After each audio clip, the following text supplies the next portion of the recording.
1. What shall we then say to these things? If God be for us, who can be against us? Speak Rock, that's the team that I'm with. Speak Rock, don't it make a lot of sense? Speak Rock, yeah, we speak to each other. Hey, young man, be a brother to another, Put the other things aside, throw away the fakeness. All my brothers got the key to achieve greatness. Let nobody bring you down when you tryna reach the top. Let them know what you represent, tell them speak rock. Let's make a change for the best. Let your voice be heard, let your words be expressed. Brothers and sisters, set a goal to the top. If anybody got your back, let them know it's speak rock. Yo, Guap, that was dope. Hey, just gotta keep telling them what it is out here, you know what I mean? Yeah, you already know, man. Hey, we doing this one for the D. What up, though? What up, though? Hey, what up, though? What up, though? What up, though, brothers and sisters? This is your brother, Speak Rock, and this is the Speak Rock Show. Thank you all for being with me today. I'm excited to be with you all because, as always, at this time, I am with my brother, the extraordinary teacher, E.T., Mr. Eric Thompson himself. What up, though, sir? What up, Joe? What's going on, sir? Man, it's a good day to... Man, so if I'm hearing you, you hearing me, man, it's a successful day, I say already. Praise the Lord. Oh, yeah, absolutely, man. This is a day that we definitely going to get after it. And, man, look, we going to do what we do, man. Hey, for everybody that's joining in, if you're new to the Speak Rock Show on this podcast, look, this is a show where we give practical and spiritual advice to, just day-to-day life. Things that we deal with, things that we go through, things that we experience. And we just two brothers, that God has been able to bless with a certain amount of wisdom and knowledge. Two brothers that's just like you, that's having a conversation. And we just want you all to join in, listen in, and be able to retain, what's being put out there to you all. Because, look, we do it for you. We do it for the people, and look, we're going to have a good time doing it. So without further ado, we're going to go ahead and jump into the topic and the subject of the day. And I would like to really shed some light, and I'd like for my brother E to help shed some light on this, because it's not really a hard topic or a hard subject, but I think it's one that, how can I say? I believe it's one that requires honesty. It's one that requires being an overcomer, getting over fear. It's one that requires being able to live in a certain reality. And, I believe when you take all those things and you put them together, you can get things done. You can be productive. Let me start off by saying it like this. We are in a season right now. It's voting season. We're in these midterm elections. And, it's almost like it's almost like we're going around and around and around in a circle, especially when it comes to elections. If you've lived longer than, I'm not going to say longer than a day, but if you've been through one election period, you've almost kind of been through them all. You have, one party saying vote for this reason and, be mindful of this, and the other party saying the same thing. Vote for this reason and be mindful of this. Don't get caught up. Don't be bamboozled, hoodwinked, or whatever the case may be. And a lot of times, I've lived through a number of elections, and I'm sure, just as much as you have, E.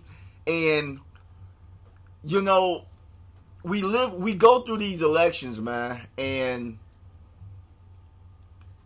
this process of electing an individual, to take care of our interest, I believe like all things in this system, if you don't really understand the system, I believe you're left behind. I believe you're left in the dark. You're treated like a mushroom, treated like a fungus, and, just left in the dark that just kind of let you grow, but you don't grow in the proper way because we're not knowledgeable. And I'm talking about the people. We're not knowledgeable. We don't have a full understanding, and we're ignorant to not just the voting process, but we're ignorant to politics. And the title of this topic today is to face the facts. Face the facts. And I believe especially when it comes to politics, and it's not just even politics. We can liken this to a lot of things in life. I believe it's dangerous when we choose not to face the facts. And I'm going to say this one last thing, E, and I'm going to have you jump in here. When it comes to facing the facts, that we're selective in the facts we want to face. When it comes to our utility bills, we face the facts. If you don't pay your bill, the likelihood is that 9 times out of 10, your services are going to be cut off. No more services will be rendered to you if you don't, pay what you owe. Face the facts. And there's nothing wrong with that. Nobody looks at that process, that system, and say, well, that's just a negative system. That's just a negative way of thinking. Well, if my bill is either extremely high or it's past due, I'm not going to look at my bill as being past due, because that's negative. We don't apply that type of logic to that process. We acknowledge it and say, you know what? Yeah, either it's high, I got to make a payment. Either it's past due, I got to make a payment. Because the fact of the matter is, because if I don't, that company that has provided me with those services, they will shut me off. Those are facts. So once again, and I can liken this to the spiritual situations, biblical examples, because, in this world that you and I live in, E, we're spiritual beings. Our faith is in God. We live by biblical and spiritual teachings, but we live in a world, but we're not in the world or conformed by the world. But yet, nevertheless, we have to operate by natural principles and practical laws. So therefore, I believe in a lot of situations, especially one that in this season that we're in now, so just to make it applicable, in this voting season, I believe that a lot of us, we don't want to face facts, and therefore we're on the hamster wheel of life, or the hamster wheel of the political process, and we're getting nowhere fast, and we wonder why. That was a mouthful, E, but go ahead and jump in here for me, brother. Man, that's good stuff. To think about, let me just put it out here. Let me just put it out there for you. Put it out there, man. Make it plain. I don't think I am qualified to select a president of the United States. I don't think I'm qualified for that. Now, I know there is a process. I know there's a protocol, and there's the democracy, the way we select our officials. But I don't think I'm qualified to do that. Now, I know my vote is a number to me. It's I have to be voting from a character perspective, and the reason why I say I have to vote from a character perspective, and this is where all the argument comes in, because it's not necessarily about the character; it's about what they can do, right? And I get that, but see, I don't really know what you can do. I can only go on the character of your promise that you say you can do a certain thing. So what happens in that is if I can't because put it this way, I'm putting it out there like this. Okay, I don't know how national security works. I don't know how foreign policy works. So what I'm saying is I can't vote on whether you're doing foreign policy correctly or whether you're doing national security correct, because I have no experience in that. So I have to go on the character of who you are that said to validate that I should vote for you because you say you can do this. If you follow what I'm saying. I'm following. Not because Not because I know you can do it, because my experiences don't line up with what you're telling me.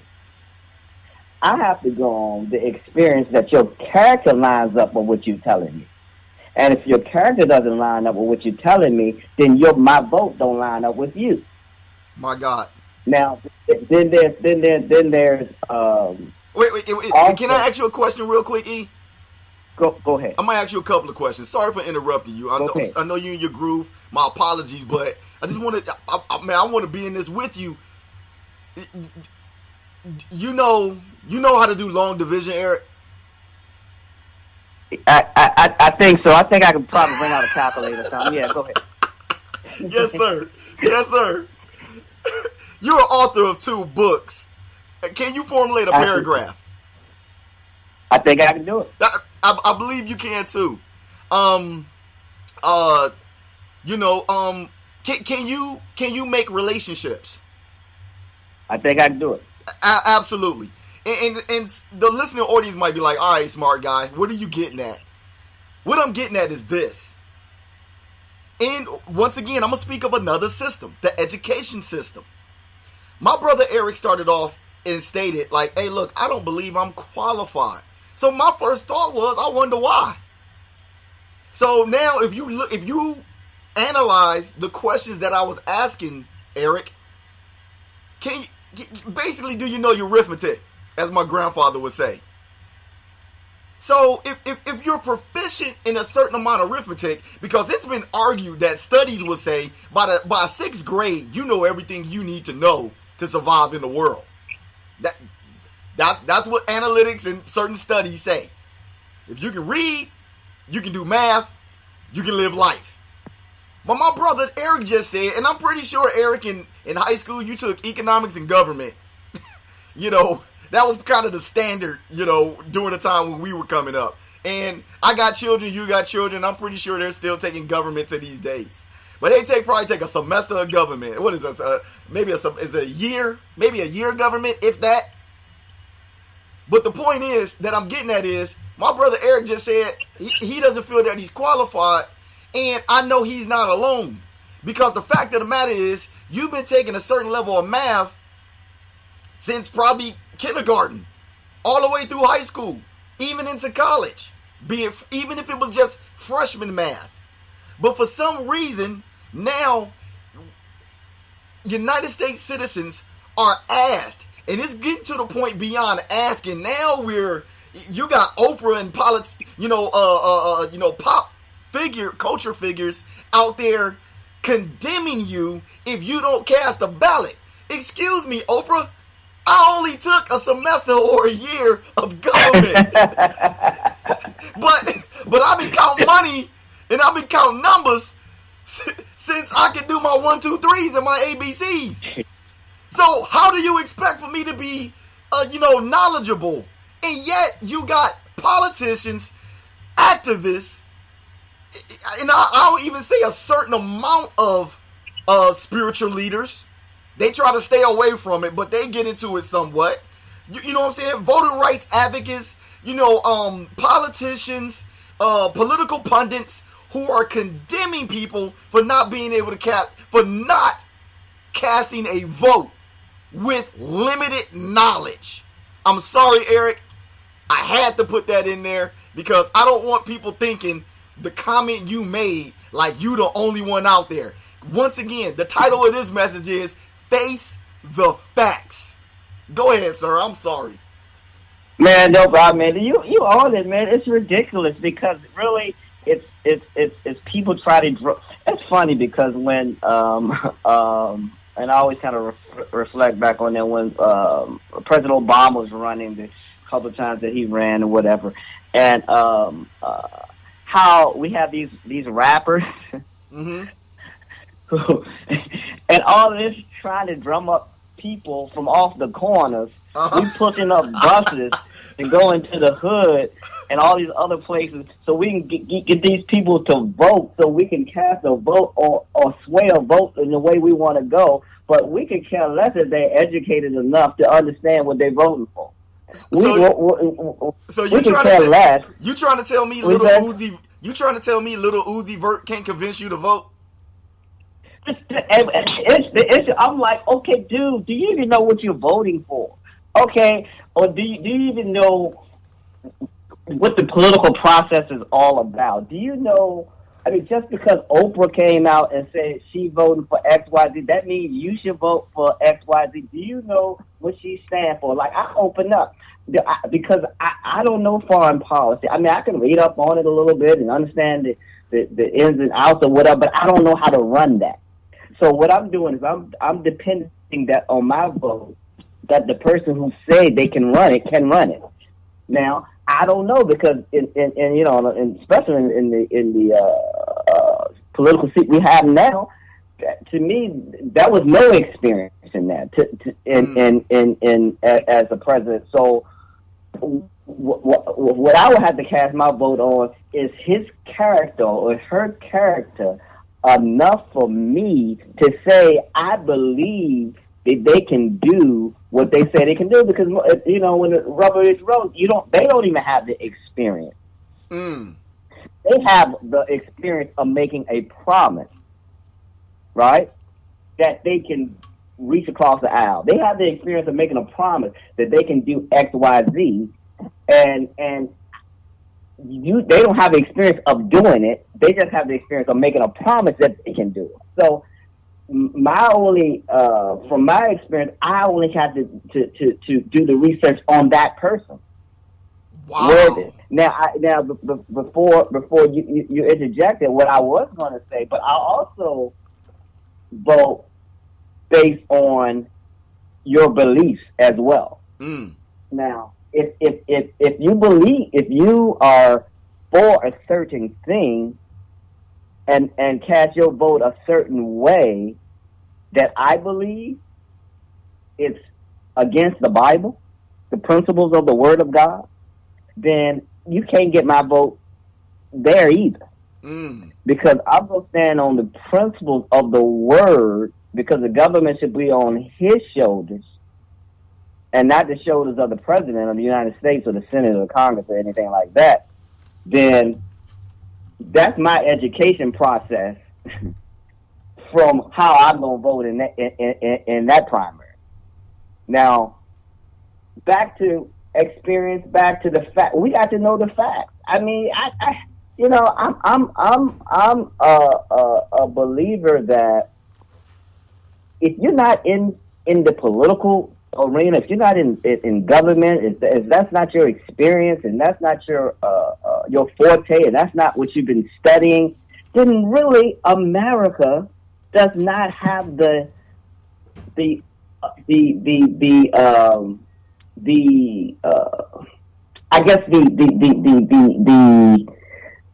would I say it, the know-how to really vote for a president. If you're not in that. Now, we have people that's in that. We have a lot of people who's in the politics, a lot of people who follow it, a lot of people educate themselves in the ways of foreign government and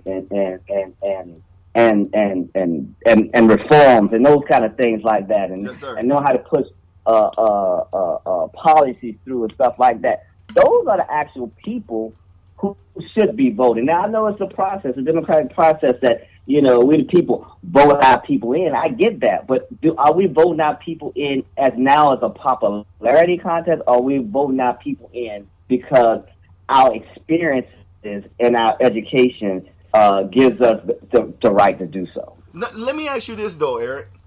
Because, once again, the title of this message is called Face the Facts. Why do you think we desire not to face the fact? And before you answer, here's some things that I was thinking about. Because, once again, I know because, we do our best to give, spiritual guidance and wisdom along with practical. So these are just some biblical examples that I thought of.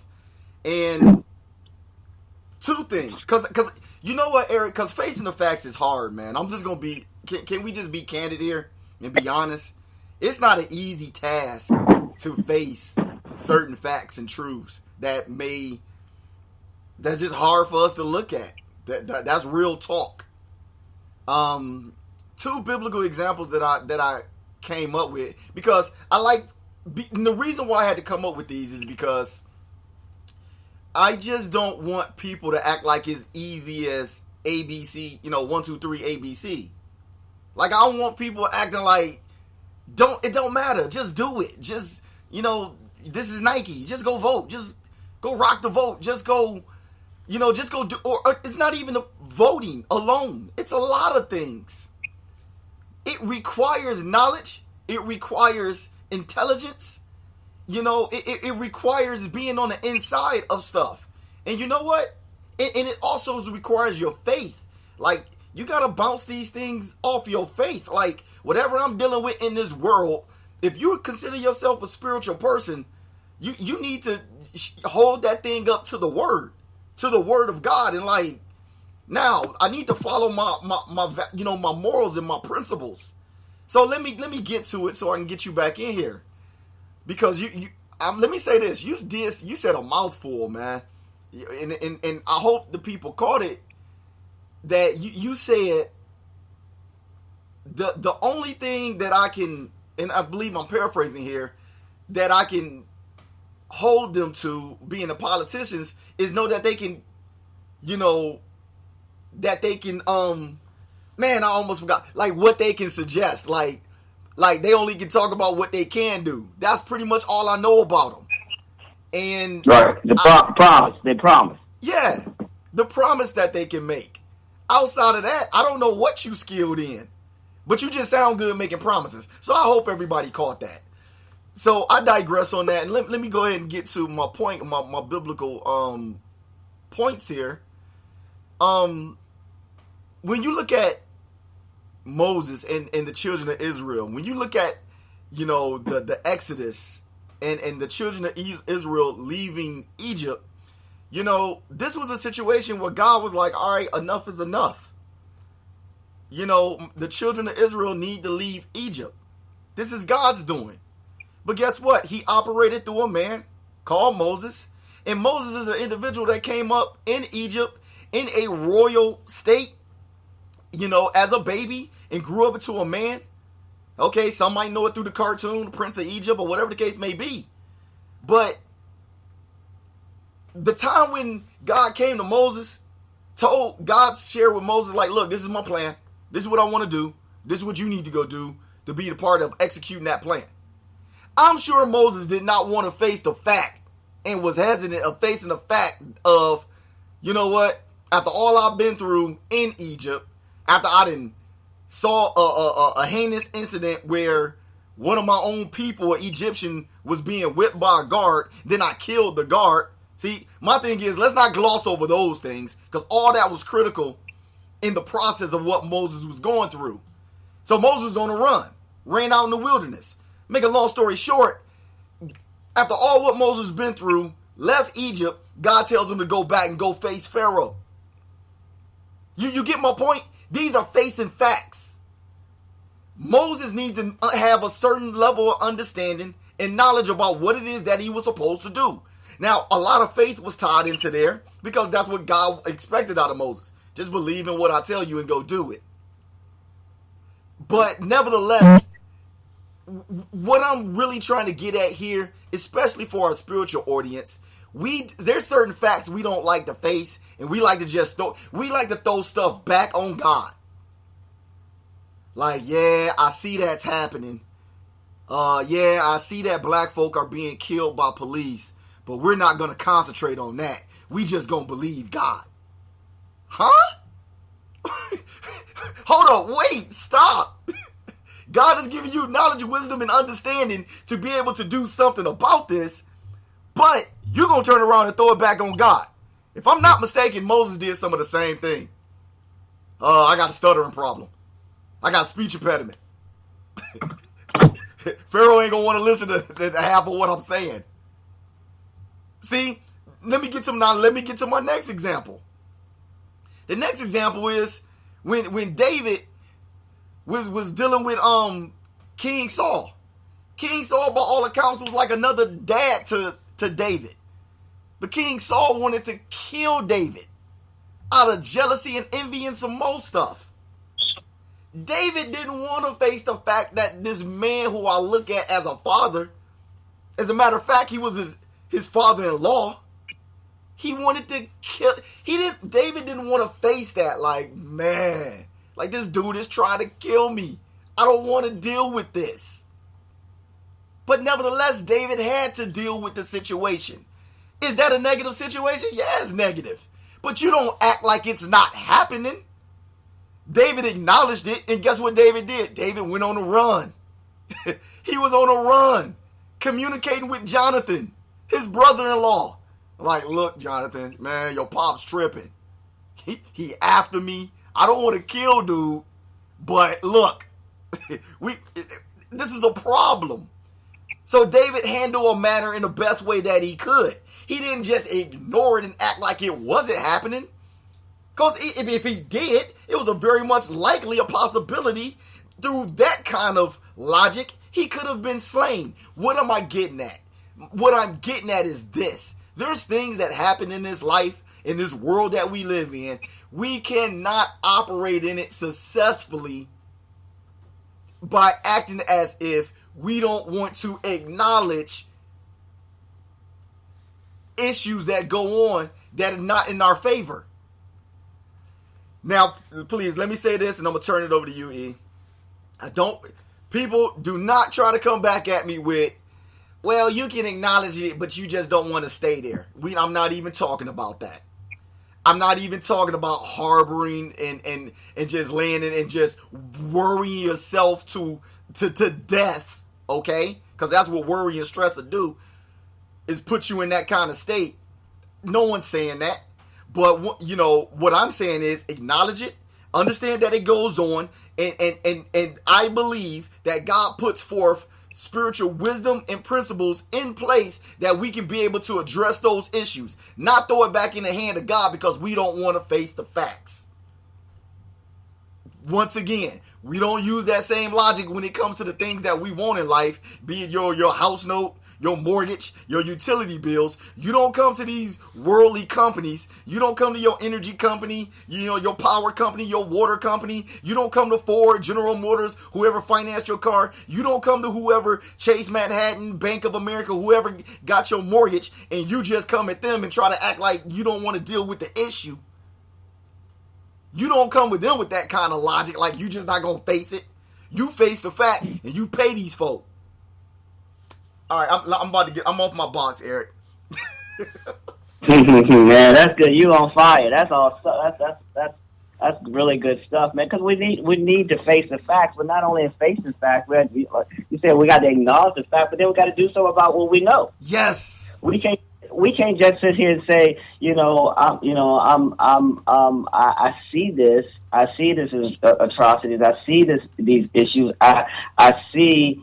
It's like this. It's like you owning a house, right? You owning a house, and you're the strong person. You're the man or the caretaker of the house, and then yet you're responsible for paying the bills, taking care of the mortgage and all of that. And you got children in the house, but yet you allow somebody to come in, don't act, don't ring the doorbell, just come and just squat on your couch. Just sit there, and you do nothing about it. This is where we are in situations where we're presented with a situation, but and first thing and you're correct. First thing to do is to go to God about the situation. That you're correct. The first thing I think that's paramount. I think because God will give you what God will do, He'll give you wisdom, what to do, when to do it, and how to do it. I just think we just go and give the information to God like God didn't know about it. See, that's the issue. We give information to God like God didn't know about. But if you sit there in the presence of God long enough, God will give you information on what to do, how to do, and when to do it. So, we represent in the Bible. We talk about David. When I think they were in Ziklag or whatever, and then David and his men, mighty men, came from a battle, a great victory. But when he came back, all his family was gone. They took all his money, his livestock, and all of that, right? And even in this political figure as David, King David, the people came. They were so upset with David because they were so in distress and for their families and their kids and all their livestock. They wanted to kill the leader, right? And they didn't understand that David's family and friends and all of that was gone too. So what David did, he said, look, this is my point. He went before God. And what did God do? God gave him the wisdom. He didn't just tell God what was going on. He asked for information and God what to do with the information I'm giving you. He said, God, what should I do? Should I pursue? Should I recover all? God said, go ahead and pursue after these people, and you shall recover all. Oh, now watch this, Eric. Can we say that David was being specific in his prayer? Absolutely. We can not only we can see that's our point. See, we don't want to just acknowledge that something's going on, like we're giving God new information. But God already knows the information. So we're going to God to get information and revelation on what to do in these situations. Now, I tend to believe, and I took some heat from when I made this statement ago that I think that the political, and I think you and I may have had a conversation about this, a while back, that the political arena separates the world more so than racism. I'm going to say that again. The political arena divides the world greater than racism does.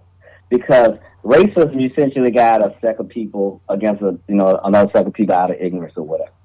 But politics separates family, no matter if y'all the same color or not.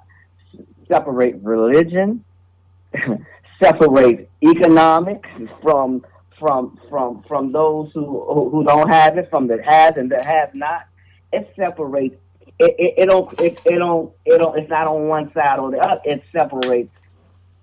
It can separate everybody. So anyway, with having said all of that, we tend to want to vote out of emotion and instead of out of fact.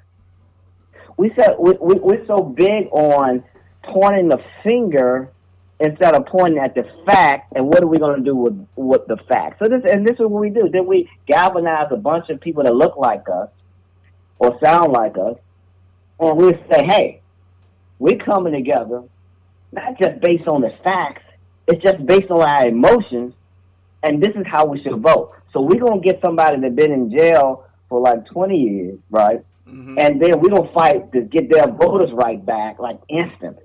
Like they've been in the political scene for the last 8 years, and they know how to vote appropriately for the betterment of this country. Eric, we can't talk like that, bro.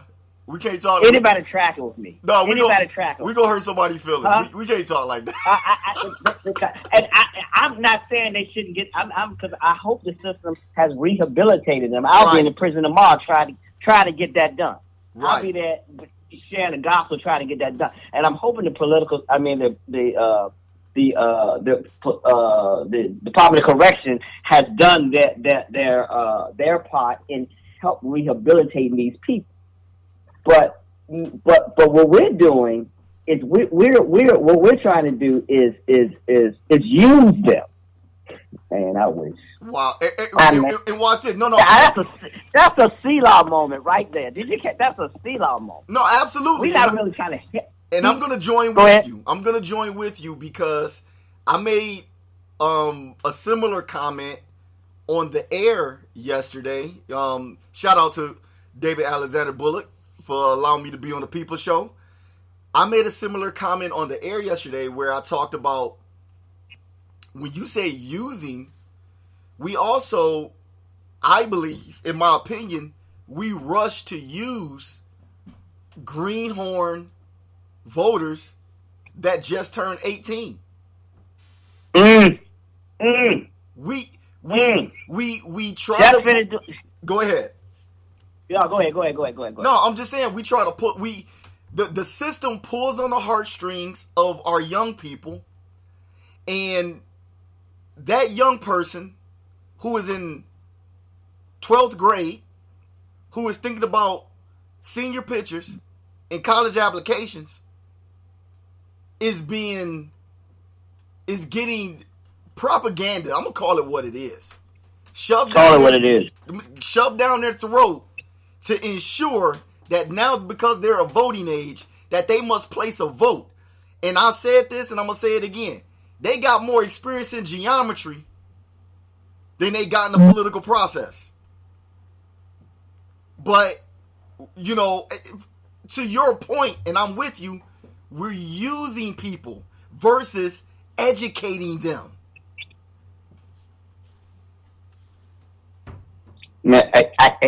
You're right on it. Now there is a percentage of those people that we're referring to that they just got into the age of voting age or whatever. Yes. And it's a percentage of them who would know, probably more so than I know, about what it takes to be a president, because that's, you know, what they're being trained up in. That's what they aspire to be. They aspire to be in politics and the political scene and government, fair. And so absolutely, that's fair. A percentage. There's a remnant.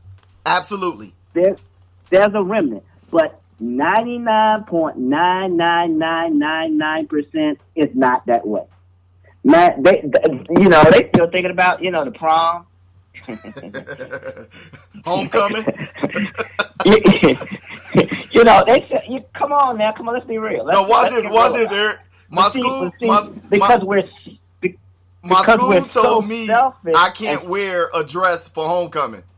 So now, my school came up with a whole bunch of new laws. I ain't thinking about voting. I'm thinking about what I'm gonna wear to homecoming. Right. And because we're so selfish and we want to get our stuff across, we want to do it at all costs. At all costs. And you know, back to Oprah, man. She made a comment the other day, right? I ain't gonna go down Oprah this morning. Well, you know what? No, not even worth it. Well, you know what? Because you know I don't criticize on people, but she put it out there in the universe, so I'm gonna speak on it. This is just what she said. I'm just saying. She's going door to door to use her celebrity status to confuse and not educate. Man, I said a whole lot right when I said that. No, absolutely. Now, listen. But Eric, let me tell you what she said, though. Let me tell you what she said. This is what she said, and I believe the other day when I was on the air, you was on with me. I was on my Facebook Live, and I made this statement. This is what she said, Eric. She said, for the people, African Americans, she was referring to. And you know what? I'll back up off that because I can't remember verbatim. So I'll say it like this. I'll just say in general, people. She said, if you have people that have fought for you, you know, I'm paraphrasing here. If you have people that have fought for you to vote, and 9 times out of 10, she's probably talking about the civil rights movement. There's only 2 movements that you can talk about, because the only man that ever had the right to vote in this whole country has been a Caucasian man. Real talk. Women had to fight to get a right to vote. And anybody outside of a Caucasian person, African Americans had to fight to get the right to vote. Period. Being male or female. All right. So what she stated was, if someone had to fight to get the right to vote, and you don't vote, especially if they was in your family, she said this. She said you're disgracing your family. This is what Oprah said. Now, watch this now. And I was like, wow, there go the judgmental hand of Oprah. She swung that thing hard. So I'm thinking to myself, and you know, as you know, Eric, and if anybody who's been following SPEAKROC for a little while, I'm a military veteran. Arguably, serving in the military is arguably one of the highest forms of service in the country, in these United States, that you can do. People can argue that, but it's in your top 5. Let's put it that way. Anybody who has served in the United States Armed Forces, it is in your top 5 of services that you can do in this country. It can be argued. with that being said, people who serve in the United States military, we are the backbone, if you will, the defense system that enables any red-blooded American to live out their dreams in this country. Those are facts. Now, how would anybody like it if I said, well, you know what? There's people who fought in the United States military and died. They fought for you to have freedoms. And especially if somebody was in your family and they fought and they died, if you don't serve in the military, you ought to be ashamed of yourself. You're the worst thing on planet Earth. You are letting your family down. Now, what if I said that? Because the fact of the matter is, the right to vote and the right to join the military or not, both of those are still choices. Last time I checked, there hasn't been a draft since Vietnam. Last time I checked, since I've served my years in the military and I retired out of it, we're all in the volunteer military. Volunteer. We've been through a number of wars and a number of skirmishes. Or battles, if you will. And it's all been voluntary. So, in other words, that means you've had the right to join the military and you had the right not to join the military. You had the right to take your butt to trade school, go to college, sit on your mama's couch, go work at Burger King, go get you a plant job. You had the right to do whatever you wanted to do. But you also had the right to join the military to defend this country, to ensure that every red-blooded American can continue to live, as we like to say in this day and age, your best life. But what if Rock came down and swung his hand of judgment and condemned everybody for not taking part in securing the freedoms for all Americans? So my question lies is this. So should I take that stance that Oprah took? If you don't vote, you're an embarrassment to your family? In other words, she wrong. I'm gonna say it. Yeah, I like to say dead wrong. and then she had the nerve to, I didn't want to go there, but I'm gonna have to go there. She had the nerve to the scale balance on a very sensitive subject. And we want to galvanize all these women who, these pro-choice women, and those who had abortions to shout out your abortion. Wow.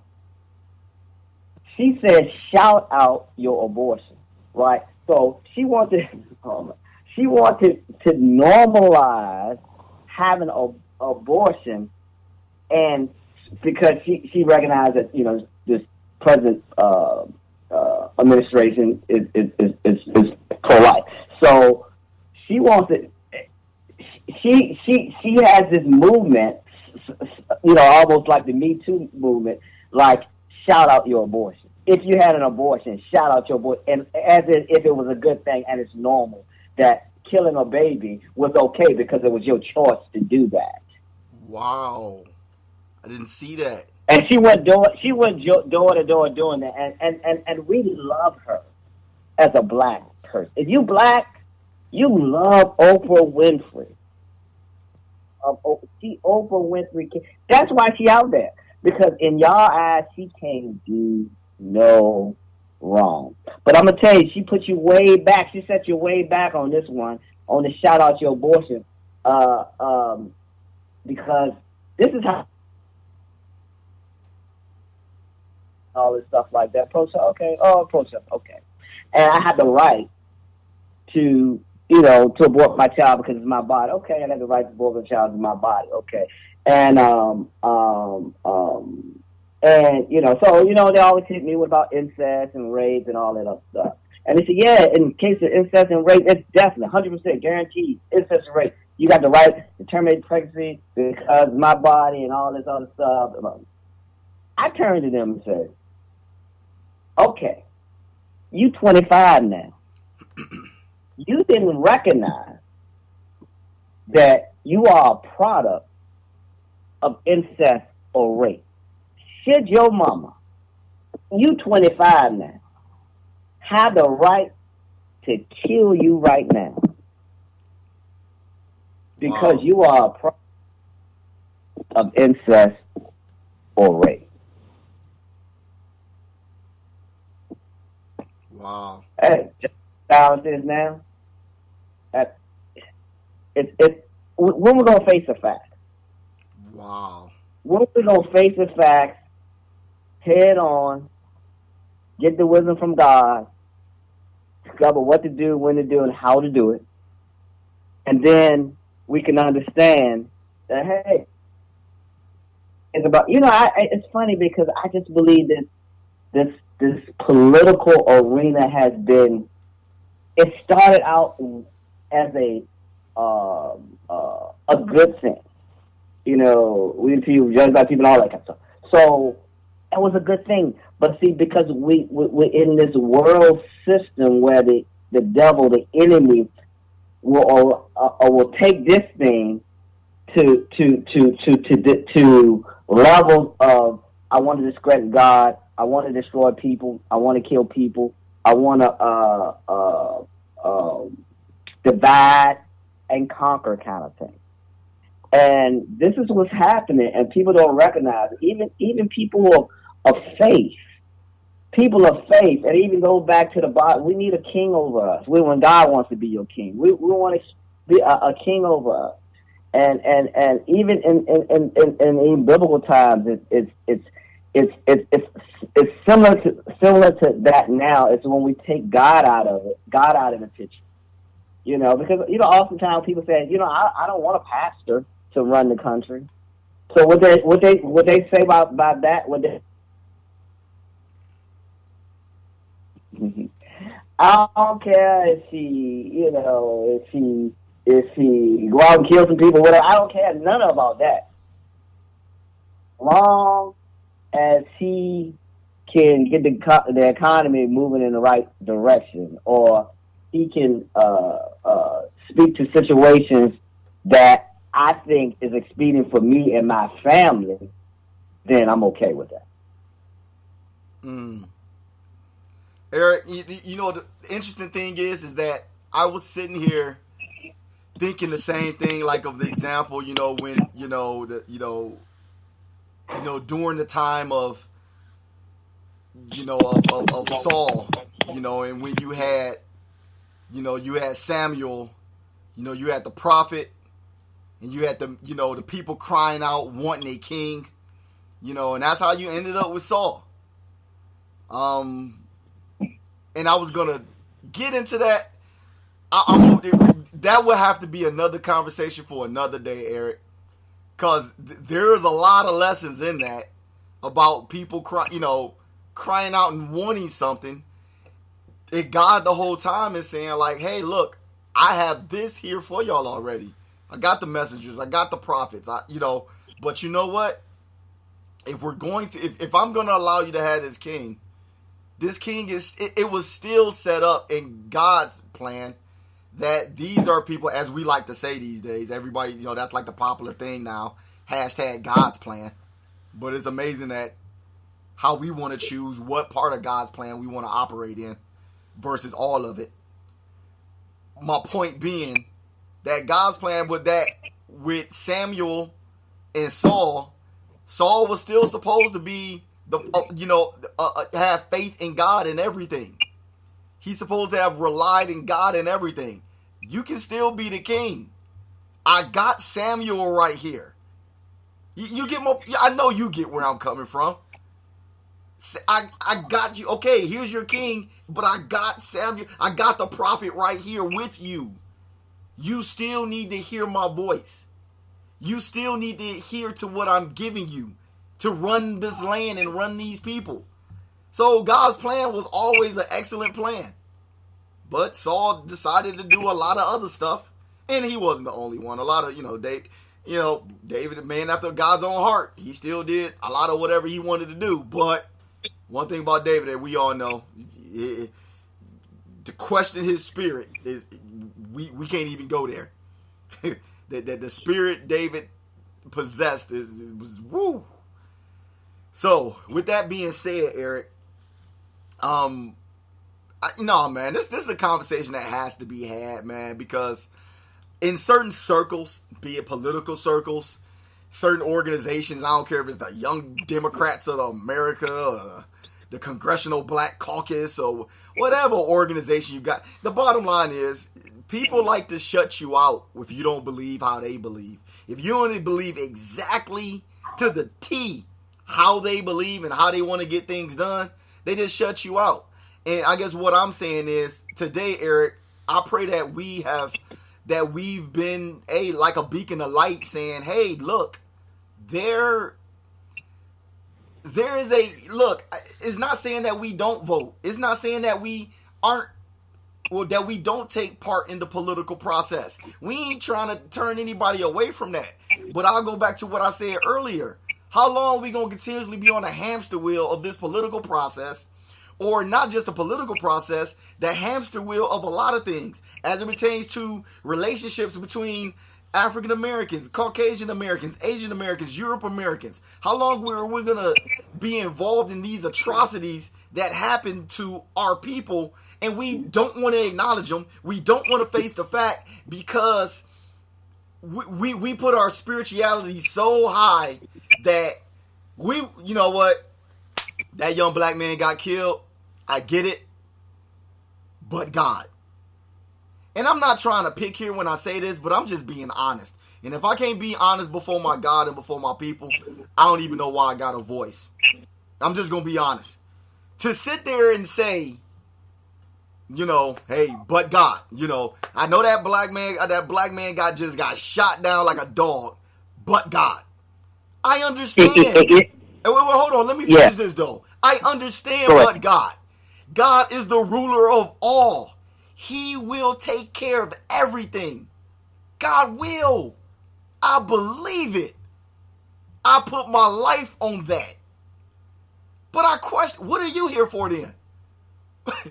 What are you here for? See, you don't say but God when it come to your job. You don't say but God when it come to you going on vacation. You apply. You go into fervent prayer. You do what you got to do to get the things that you need to get out of life. You do what you got to do per God to get what you got to do to make your life comfortable. But when it comes to other people, we don't want to stand. And let me say this one thing, and it's fact, and I'm going to let you close us out, E. Believe it or not, you know what? And I'm going to go there. Do we think Jesus... Well, let me put it like this. Matter of fact, I'm going to go there. Jesus didn't want to be separated from the Father. Because Jesus had to be crucified, and he had to lower himself down to hell. He had to become sin. And as we know, sin and God don't mix. Jesus had to become sin, take on all our sins. So therefore, that separated him from the Father. Jesus ain't want that. Some would say, well, that's just your sanctified imagination. I would say study the scriptures. With that being said, through the process from Gethsemane to being brought before Pilate, to being whipped on the whipping post, to the cross, these are things Jesus had to face. He had to face the fact that this was the process. This is God's ultimate plan. These are facts. Each one of those things had to happen. And watch this, Eric. Let's be honest with ourselves. Neither one of those situations was a beautiful sight. Neither one of them. How much so that the turmoil because of those situations, people went through all sorts of issues. Let me give you some facts. Judas hung himself because of the actions that he went through. Peter, shame fell upon him like nobody's business because he denied the Christ. People came and saw Jesus having to carry his cross as he was beaten. Multiple people suffered. Not like Jesus suffered, but people were suffering through that process. But watch this. It wasn't a beautiful scene. It wasn't beautiful at all. But these are facts that Jesus had to face. So just because something might seem negative, just because something seems like it's too much for you to bear. And this is the point that I'm getting at with this, Eric, especially for my spiritual people. So when you see another black man or another black woman that's been murdered or shot, guess what? I know you don't want to see that. I know you don't. You want to live your best life and you want to be happy. You want to go to church and you want to love up on your children and you want to put money in the bank and this is that and another. You don't want to see this every day. Some people are like, I don't even look at the news. I get that. But it's not pretty. But these are still facts that happen in life. And if everybody that's a believer, turns a blind eye to those atrocities, where will we be? And I will end it with this. Jesus faced the fact and went through his process, and he said, God, not my will, but let your will be done. My question is this. What are we going to face in facing the issues that we don't really want to face, but we still going to go through it anyway? While we're going through, are we going to say, God, not my will, but let your will be done? Close us out, E. Oh, yeah, that's good stuff, man. You was on a roll. That's hot. I hope they caught what you were trying to say on that. That's rich material. That if he that has an ear, let him hear, right? Because that's what we're talking about. Because now, the but God thing, we get that. But God, we get that because he's the author and finisher. He got all this in control and all of that. But what about you? But you. What about but you? Eric, that'll preach. That'll preach on Sunday, Eric. But you. What about write that down. But you. Yeah, because faith is not afraid of facts. Ooh. Faith is not afraid of facts. So let's talk about the fact. What are the facts? Okay, the fact is, we have these young African Americans dying by droves. Okay. We don't go but God on that. We go to God on that, and then we do something with what God told us to do with Oh, my God. So... Eric, please say that again, man. You said we don't just say but God on that, but we go to God on that. To get the instructions on what we should do. So the thing about it is, that's the scripture in James that we went over before, but this is what we do. We are teachers, practical teachers of our experience. We did this before. We talked about in the arena of faith for our faith congregation. James talks about, show me your faith show me your works by your faith, or faith by your works, or whatever. And then it went on to say, faith without works is dead. He said, if you see a man that naked and without a coat, you shouldn't be a coat or clothes or whatever. You shouldn't go home and say, I'm gonna pray about it. Show me your faith by your works. Give this man a coat. Wow. Now your faith and your love and your action is lined up with what you say, not with just what you pray. Man, I'm on it. Look, not just what you pray is not what you say, or what you pray is what you do. And that's the thing about it. And so when we're dealing with this, and to kind of bring this thing all in perspective, you can't shame me into voting. You black, male, whatever, war, that you can't shame me into voting. Because, I've shared this with you before, when we was going to one of the other elections and, one of the guys was trying to shame me into vote and say, look, man, you need to vote, even if you got to vote in the lesser of two evils. And I said, dude, I ain't voting for lesser of two evils, because then you're telling me I'm voting for evil. And I ain't nowhere near evil. I'm not going to vote for nowhere evil. I'm voting for what I know. I'm voting based on the facts. And based on the fact, I got to vote character for the most part. And I'm not here to judge a man's heart. I'm just here to judge what a person says. Because out of the abundance of the heart, what? The mouth speaks. Mm-hmm. If you speak one way, that's what you are pretty much. If it speaks against what I believe, then that's how I vote in that instance. Now I got to vote character on. So you say you can promise you can do this. Now I got to vote your for. See, I done lost about 3,000 of your people. You've never been the president of the United States before, so you don't have any experience in being the president of the United States. I don't care what your political what's the person help out your person to help you run your candidate president of the candidate. Yeah, that I don't care what you say. You ain't never been the president before, so I'm even have to go. Fool. That speaks to your character. That speaks to my vote. That speaks to my vote. So anyway, you can't shame me. And we need to vote based on the facts. We need to vote based on who on our experiences. We need to vote on that, and we need to use based on what we see, what we know, and what's going on. We need to put some action with our but God. Because God will give you what you need at that very hour. He'll give you the wisdom to be able to do it, and He'll surround you with people like SPEAKROC and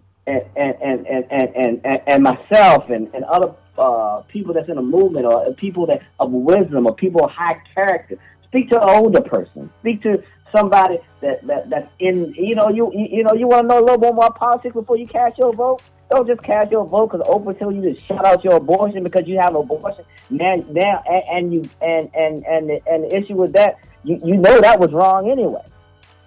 So just because you have something that you can connect with because there was an experience that you had, that don't mean that experience was right. So if you're gonna get into the movement of trying to shaming people to vote, make sure you have all your ducks in a row. Make sure you looked in the mirror and like what you saw. And if you like what you saw, then maybe you come out of that mirror and condemn some folks. Because everything about you was perfect. Everything about you was flawless. Everything about you was correct. So now you're in this position to make all these calls about putting people down for not voting. Wow. And you know what, E?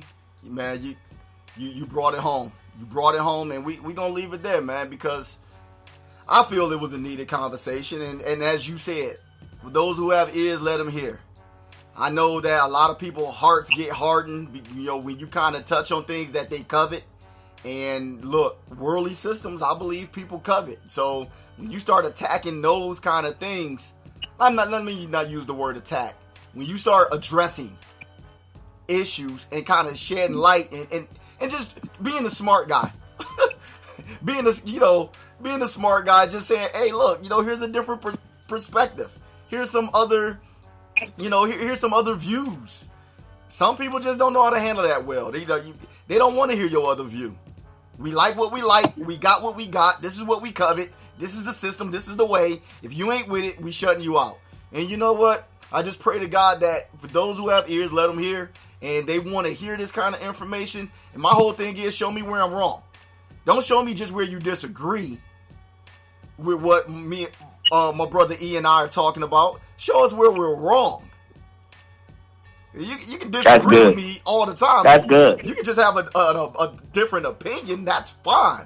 But if I'm wrong, tell me. Like, oh man, condemning people. Tell me where I'm wrong in that. But if you can't tell me where I'm wrong, you just being disagreeable because you want to hold on to something. And one thing about systems that I know, E, systems don't like being broken. People that run systems, they don't look. The machine gotta run. The machine, a lot of people who run the machine, they will sacrifice people, and this is hinting to the abortion. They will sacrifice people to keep the machine running. If you made some people leave, I'd have made them leave too. Because it's the facts. Those are facts. we will kill people and let people be terminated just to keep the machine going. And we're gonna stand on our opinion of what we think we know versus what we do know or what the people know. So man, I didn't even mean to say all that, but because I told you to close it out, E. But this was fun, man. I had fun today. Yeah. Me too. I hope they got something like one thing on it. Don't get in condemnation. Educate yourself on what you're voting for. Right. If you don't have experience in the political arena, you got to vote character, huh? Absolutely. Hey, but look, brothers and sisters, hey, it's been fun. Thank y'all for joining us. Thank y'all for being with us. This is your brother SPEAKROC and this is ET. Hey, make sure y'all get connected. Look, a lot of big things are happening on the SPEAKROC platform. I see a lot of big things coming forward in the future. So look, you want to be connected. And how can you get connected? I'm on all the social media platforms. I'm on IG, I'm on Facebook, I'm on Twitter. SPEAKROC. It's the same handle for everything. And look, I'm doing some crazy interviews. And there's some great interviews full of some good information and some people you need to know. So get connected to my YouTube channel at SPEAKROC. Just go to YouTube, type in SPEAKROC, SPEAKROC. And trust me, you can catch this content with my brother ET. We got a number of these on there. And you can catch some other interviews that I got going on my podcast. And trust me, get connected. Look, I haven't said this before, but I just believe it. I just felt like it last week. Look, man, this is one of the best things going out here. God is blessing. God is just putting us out there, and he's expanding our territory. It's one of the best things going out there, so you want to get connected to it. Hey, look, it's been fun. I love y'all. I appreciate y'all. Hey, look, I'm a brother from Detroit. What do I know? Might know a little, might know a lot, might not know nothing, but in either event, we can live, laugh, and learn. And look, we can do this again next week and have fun, y'all. Hey, E, I appreciate you, brother. Appreciate you, sir. Hey, we out of here. Peace. Peace. We out.